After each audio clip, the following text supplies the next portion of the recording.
What's up, guys? It's the MMA Analyst here to give you my predictions for UFC 140. Before we get down to it, if there's anybody who is interested in betting on MMA, you're not betting yet, and you're looking for a place to bet, let me know. I'll send you some links. It does help me out when people sign up to those links. And if anybody is interested in my betting picks, of course, right now I give you picks, but it's not really oriented towards betting. I don't say who I think you should bet on, or any of that stuff, or how sure I am of a fight. Obviously, everything is you can't really tell the future, but over the last maybe half a year of myself doing this, I've put together quite the record. I'm gonna put on the screen somewhere if I can remember to do that in the editing. But anyways, let's get right down to it. Jon Jones versus Lyoto Machida. Jon Bones Jones, he's killing it, right? There's no use trying to hate. I don't do that. I'm not trying to hate on him. As a fighter, he is the dude right now. He really is undefeated. His only loss was a smashing of Matt Hamill, where Matt Hamill had to be peeled off of the floor. And probably had something to do with his decision to retire, pretty early. He ran through Rampage. He smashed Shogun. He killed Ryan Bader easily. He's basically just absolutely destroying the division. Now he'll be fighting Lyoto Machida, who not too long ago was supposed to have his own era. And I'm kind of hoping the era begins. And by begins, just happens and then somebody can take it from him. But I'll be rooting for Lyoto Machida. I'm sure you guys know this. It wasn't too long ago where it seemed like I was the only dude who was like, I'm not feeling Jon Jones anymore. His attitude problem, he feels cocky, all that stuff. And now it seems like there's a lot more people with that train of thought. Doesn't mean it's right or that I'm right, but maybe, I'm not crazy. Maybe I am. Maybe we're all crazy. But anyways, Lyoto Machida, he's going to need to not play into Jon Jones' game. Now, Jon Jones' game, we know it's a wide, variety of whatever he wants. He's good with the wrestling, so if you want to wrestle, he can out-wrestle you. He can just shut you down. He can keep it on the feet if he wants. He's solid with the strikes. He's got power. He hits you from all over the place. He's got that crazy reach. We know all of that. I think Jon Jones, out of all of the guys in the light heavyweight division, I think his style, if he can impose, and by that I mean kind of lay back, I think his style will potentially help him be the guy to figure out Jon Jones. There are a few things we don't know. We don't know how Jon Jones deals with being hit. We don't know how he deals with somebody who's potentially as fast as him, and also in shape. Shogun, he murdered Shogun, but Shogun was dead tired after half of a round. I'm not saying that that's Jon Jones' fault. It might be. He might have had something to do with it. Shogun says he got kneed in the jaw and was basically fighting like a zombie for the rest of it. It looked like it.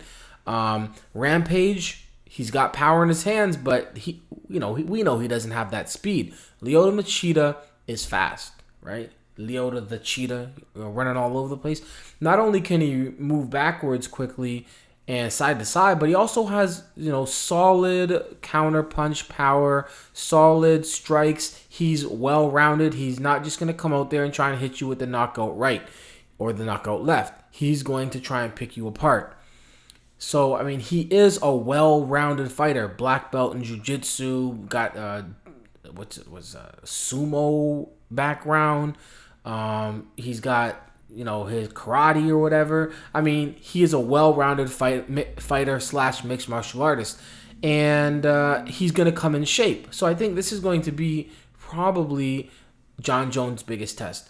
And I think if Machida can move and drag this fight into the third and the fourth round, I think he has a serious chance of winning. John Jones has shown issues with cardio. He gassed against Shogun. He did not gas against Rampage, but he was basically in control. And any fight that kind of went past the third round, other than that Rampage fight, or any fight that went later into the round, so the third round I think it was with Stephan Bonner. That's a long time ago. But the point is, I think John Jones can have problems posed to him by Lyoto Machida. End of the day, I'm picking John Jones. I mean, we went all over the world just for me to get to that. I am picking John Jones. However, I don't think at this point that John Jones is the unbeatable. There's nothing anybody can do. I really think Lyoto Machida has a solid chance at actually beating John Jones with counter strikes, with his wrestling, stuffing takedowns, cardio, all of that. I think that he will pose a serious threat to John Jones. If Machida wins, I will not be surprised. If John Jones absolutely obliterates Lyoto Machida, I'll be very surprised, and I'll never mention how I actually feel about John Jones, the guy outside the cage, ever again, because it really doesn't matter anyways, but I'll just have to ignore it. Like, he's just a killer. So if John Jones smashes Lyoto Machida with ease, even if it's a one-punch knockout, if it's prolonged beatdown, if it's anything like that, if Machida can't hit him, if John Jones is just untouchable, then really there's nobody that can beat him. I mean, really, like, real talk. Except for, like, Rashad Evans, who we're still waiting for that matchup. But anyways, I'm picking John Jones. Damn, that was long. But yeah, I think it's going to be a good fight. Frank Mir versus Antonio Rodrigo Nogueira. Really, I don't like this rematch. Why are we getting it? But whatever. It is what it is. It's here. This one's kind of simple. Nogueira is slower than he's ever been, but he still has knockout power. He still has all of his strengths. It's just that some of them aren't as strong as they used to be. Frank Mir, if this becomes a grappling match, I think Nogueira can win.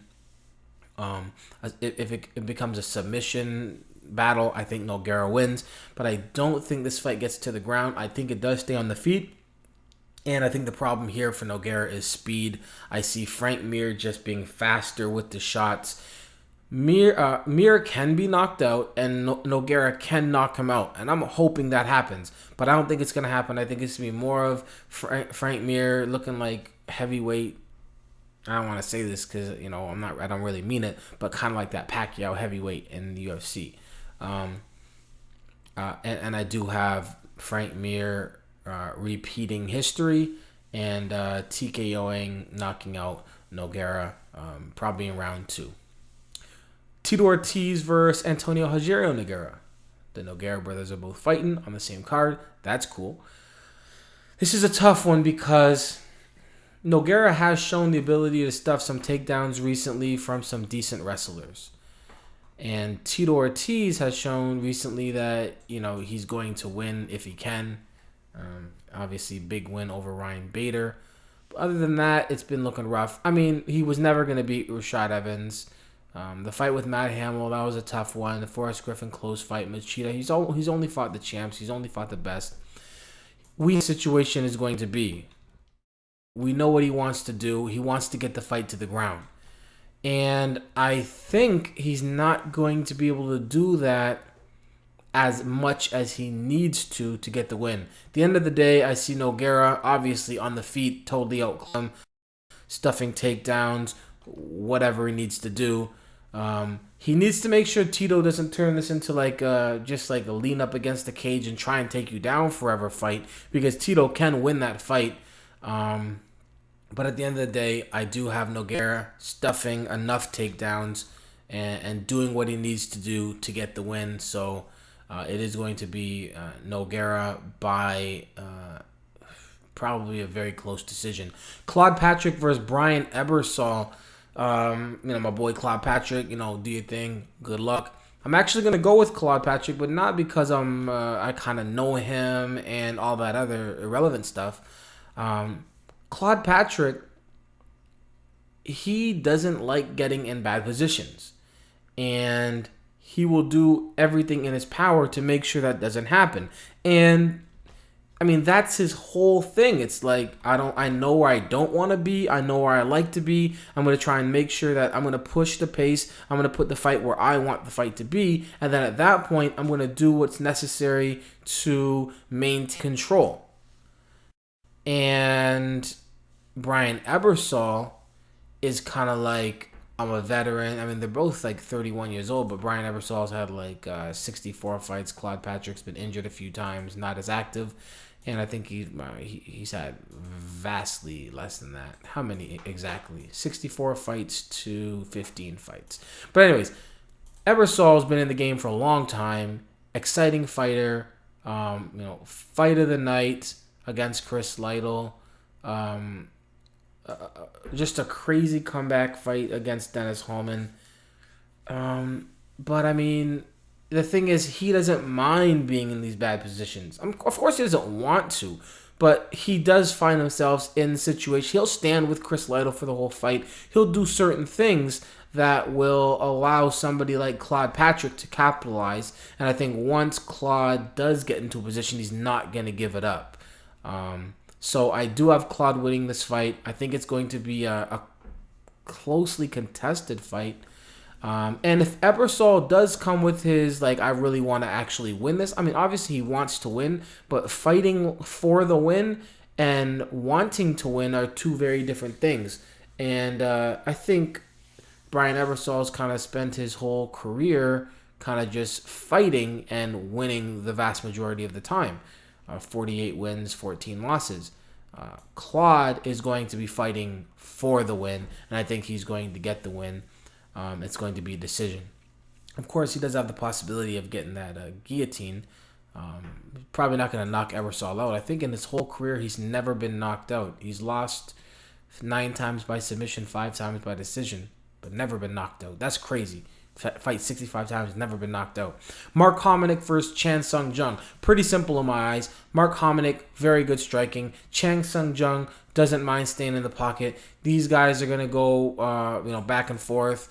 Mark Hominick moving in, kind of staying in the center. Chan Sung Jung kind of bouncing around. But when it comes down to it, the Korean Zombie is just, his hands are not going to be what is necessary to beat Mark Hominick. I also don't think his grappling will be what it takes.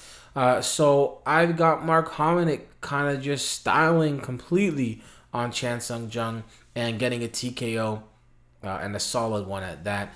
I'll be surprised if Chan Sung Jung can defeat Mark Hominick. Mark Hominick TKO. Preliminary card on Ion. What the F? Krzysztof Sozinski over Igor Prokhrayich. Jared Hammond over Konstantinos Philippou. I've actually got Dennis Hallman over John McDessie. And I want to say Willow Watson over Yves Jourdain. Yves Jourdain plays around too much, loses fights he shouldn't lose. This is another fight where Jourdain should actually win, but he just makes terrible mistakes all the time. But I'm going to give him the benefit of the doubt one last time. I'm going to go with Yves Jourdain. I've got Mark Bocek over Nick Lentz.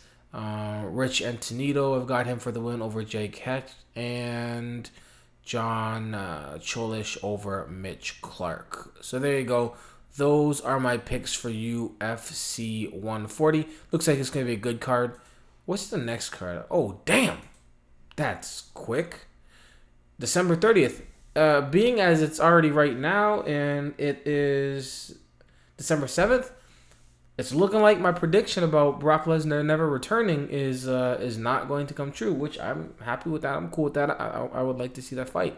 I really didn't think it was going to happen. There's still some time left, though. Hopefully he fights. I'm not rooting for me to be right. I'm rooting for him to fight, and I'm rooting for Alistair Overeem to win. But anyways, December's pretty dope. And then after that, Aldo versus Mendez. When is that? January 14th. All right, that's 2012. Damn. The earth is going to be over soon. So enjoy MMA while it lasts. All right. But anyways, there you go. MMA, it's important. Peace.